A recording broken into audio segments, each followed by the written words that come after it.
मित्रों, आज हम देखेंगे 19 जुलाई की दैनिक भास्कर की करंट अफेयर्स उपयोगी न्यूज़ एनालिसिस या खबरें। ये खबर तो आपने हर जगह न्यूज़ या फिर आजकल सोशल मीडिया हैंडल्स पर देखी होगी कि भारत का पहला निजी रॉकेट विक्रम 1 अंतरिक्ष में भेज दिया गया है। लेकिन ये इतनी सी इन्फॉर्मेशन आपका सवाल मेरे हिसाब से इतना इजी सवाल नहीं आएगा। पहले बेसिक इन्फॉर्मेशन देखते हैं, कौन सी एरोस्पेस ने ये भेजा है। तो मैंने पहले ही कवर किया था, स्काई रूट एरोस्पेस पूरा ही सैटेलाइट है, वो स्वदेशी टेक्निक से बना है। सैटेलाइट का नाम है विक्रम 1 और ये किस मिशन के तहत भेजा गया है? तो मिशन आगमन नाम का मिशन था। जो सैटेलाइट, आपको पता है कि पृथ्वी के सैटेलाइट की 3 चरण होती हैं, लो ऑर्बिट, मिड ऑर्बिट और हाई ऑर्बिट। तो ये लो ऑर्बिट यानी कि 450 किलोमीटर की रेंज में लो ऑर्बिट में भेजा गया है। एक चीज़, भारत ऐसा करने वाला तीसरा देश बन गया है अमेरिका और चाइना के बाद। आपको पता है कि स्काई रूट की स्थापना किसने की? 2018 में पवन कुमार चंदना और नागा भरत डाका ने इसरो की नौकरी छोड़कर ये ऑर्गेनाइजेशन स्काई रूट एरोस्पेस चालू किया था। यह तो है बेसिक इन्फॉर्मेशन। अब इस अंतरिक्ष के साथ जो 6 पेलोड है उसके बारे में देखते हैं। एक है एम्ब्रेस, ये ब्रूस के नाम से कुछ भी चीज़ों से एसोसिएशन करके पढ़ने से याद ज़्यादा रहता है। ये एम्ब्रेस यानी कि ब्रूस टाइप का इन ऑर्बिट की रोबोटिक आर्म होती हैं जो दोनों साइड की। सोलार मतलब कुछ चंद सोलार होता है सूर्य से जैसा कुछ। भविष्य के मिशनों के लिए उपग्रह प्रणाली का टेस्ट करेगा क्यूबसेट। फिर स्कोप आपको पता है कि इस चीज़ में कितना स्कोप है। नई अंतरिक्ष तकनीकों के इन ऑर्बिटल सत्यापन के लिए टेस्ट सैटेलाइट है। पिन पुलर रिलीज नट, पिन और नट टाइप की चीज़ें हैं। सैटेलाइट छोड़ने के लिए मैकेनिज्म के प्रभाव को जांचेगा। कॉस्मिक, आपको पता है सूर्य से निकलने वाली किरणें कॉस्मिक रेज पैदा करती है। कॉस्मिक ब्लूम 32 सिरों का बड़ा कमाल का कमल है। स्वर्ण mini rocket Vikram Sarabhai APJ Abdul Kalam का मिनिएचर, पीएम मोदी का वंदे मातरम लिखा हुआ पोस्ट कार्ड है।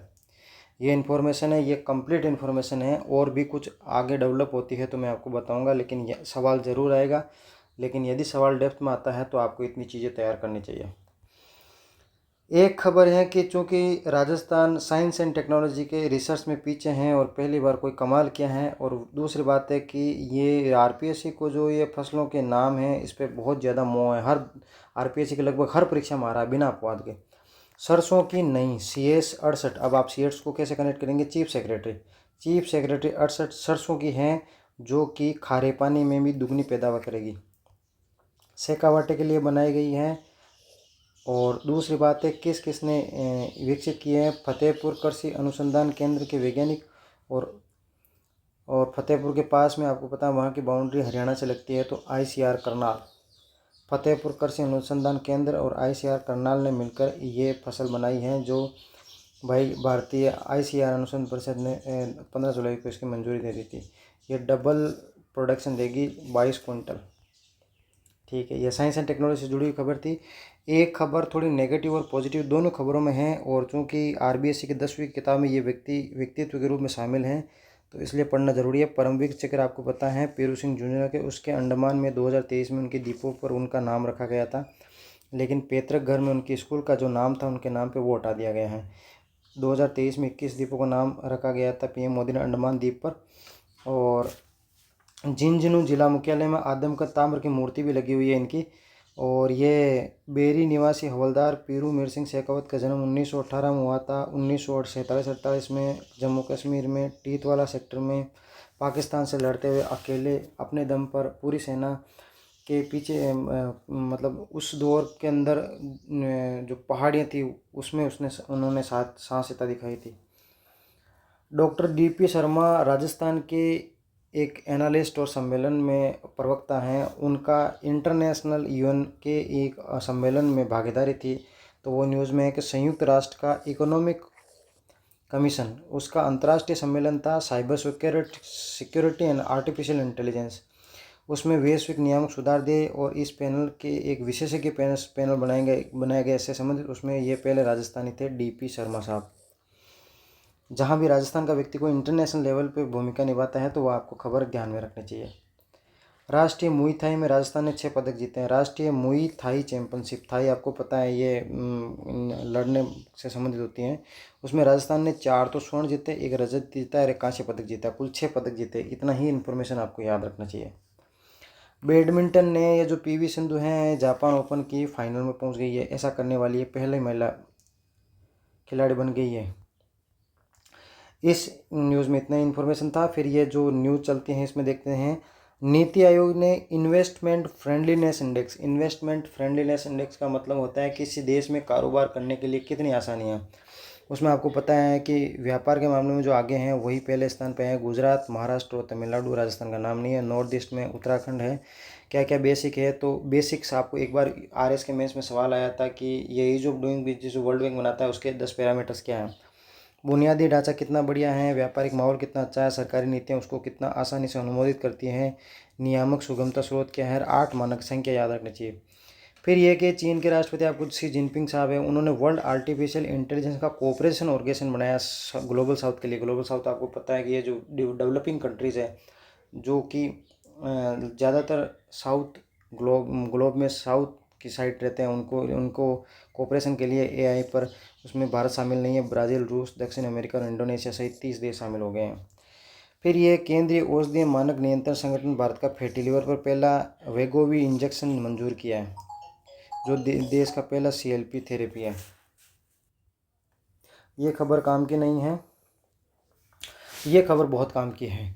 वाणिज्य मंत्रालय ने इंडेक्स ऑफ 8 कोर इंडस्ट्री, आपको पता है कि 8 कोर इंडस्ट्री जो बिजली सेक्टर से है या पेट्रोलियम के मिनिस्ट्रीज हैं, ये जो 8 कोर इंडस्ट्री है इनका एक इंडेक्स जारी करती है। उसका बेस ईयर एक तो बदलने जा रहा है, 2011-12 से 22-23 हो गया है, यानी कि लगभग 11 साल बढ़ा दिया गया है उसको एग्जैक्ट। फिर उसमें कुछ संशोधन भी किया, सूची में बहुत साल हो गए हैं तो नई चीज़ें हैं, ये इकोनॉमी बहुत चेंज हो रही है, तो आयरन को 9वें क्षेत्र के रूप में शामिल किया, तो अब ये काट 8 की जगह 9 हो जाएगी कोर इंडस्ट्रीज़ में। और कोयले के जो आंकड़े हैं उसमें रॉ कोयला ही लिया जाएगा ताकि दोहरी गिनती से बच सके। आपको पता है कि ये इंडस्ट्री पूरी इंडस्ट्री में 40% योगदान के कारण कोर इंडस्ट्री के रूप में जाना जाता है। एनर्जी कंजर्वेशन बिल्डिंग कोड काफ़ी दिनों से ये जलवायु परिवर्तन और फ्यूचरिस्टिक निर्माण से संबंधित बहुत न्यूज़ में रहता है, आपको ध्यान में रखना चाहिए, विशेष रूप से उल्लेख करने चाहिए मेंस में। भारत सरकार का नियम है जिसका उद्देश्य बिजली खपत कम करे, ऊर्जा का बेहतर उपयोग करे, जिसमें दीवार, छत, खिड़की रोशनी से ऊर्जा का मानक तय होते हैं। इमारत कम खिड़की करे, अंदर का तापमान ठीक करे, कांच की इमारतें कैसे उपयोग किए, इससे संबंधित मामला है। फिर ये राष्ट्रीय फिल्म पुरस्कार दिए गए थे, उसमें आपको वन लाइनर बहुत ज़रूरी इन्फॉर्मेशन है कि क्या क्या याद रखना है। 72वां ये था राष्ट्रीय फिल्म पुरस्कार, उसमें बेस्ट फिल्म कौन सी थी, फीचर फिल्म, तो आर्टिकल 37। इस फिल्म के लिए गौतमी धर को सर्वश्रेष्ठ अभिनेत्री घोषित किया गया और शाश्वत सचेत को गीतों के लिए सर्वश्रेष्ठ संगीत निर्देशक पुरस्कार दिया गया। क्या क्या बात है ये। और फिल्म पुरस्कार कौन सा है, 72वां। और फिल्म फीचर फिल्म कौन सी थी, आर्टिकल 370। किस अभिनेत्री को सर्वश्रेष्ठ अभिनेत्री का खिताब दिया गया, ये गौतमी धर को। सर्वश्रेष्ठ संगीत निर्देशक का पुरस्कार शाश्वत सचदेव को, ये सच बोलता होगा इसलिए सचदेव नाम। फिर सर्वश्रेष्ठ अभिनेता एक तो मोमटी और एक कार्तिक आर्यन, और मोमटी मलयालम फिल्म ब्रह्मयुगम और कार्तिक को चंदू चैंपियन के लिए दिया गया। तेलुगु फिल्म कल्कि 2898 एडी को संपूर्ण मनोरंजन प्रदान करने के लिए सर्वश्रेष्ठ लोकप्रिय फिल्म का पुरस्कार दिया गया। अभी ये 23 तारीख से ग्लासगो में कॉमनवेल्थ गेम हो रहे हैं, उसमें जो भारत की ध्वजावाहक है वो ओलंपिक मेडल, आपको पता है मेरा भाई चानू है को थोड़े दिन पहले अर्जुन अवार्ड भी दिया गया था। और स्टार बॉक्सर लवलीना बोरगोटन वो बेटन बियरर एक ऐसी चीज़ है जो पहले के ज़माने के अंदर खेल में जाने के लिए सामने प्रकाश करने के लिए वो मसाल ली जाती थी, तो उसके स्थान पे टॉर्च बियरर की ट्रेन होती हैं बेटन बियरर।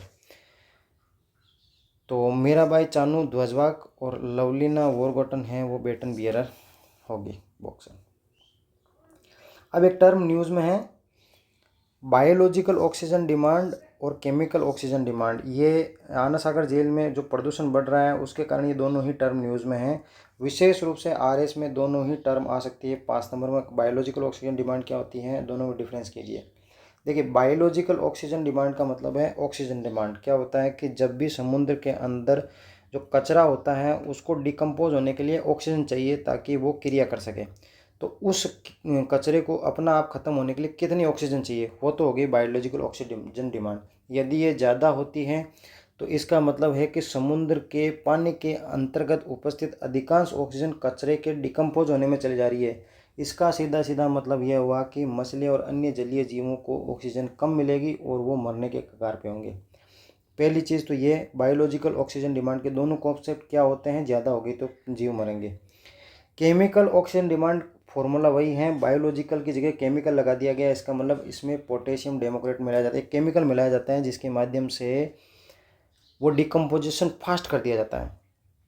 हाल वही है कि यदि ये ज़्यादा होगा तो इसका मतलब है कि जैसे ही केमिकल डाला जाएगा तो वो डिकम्पोज होने के लिए ज़्यादा ऑक्सीजन मांगेगा।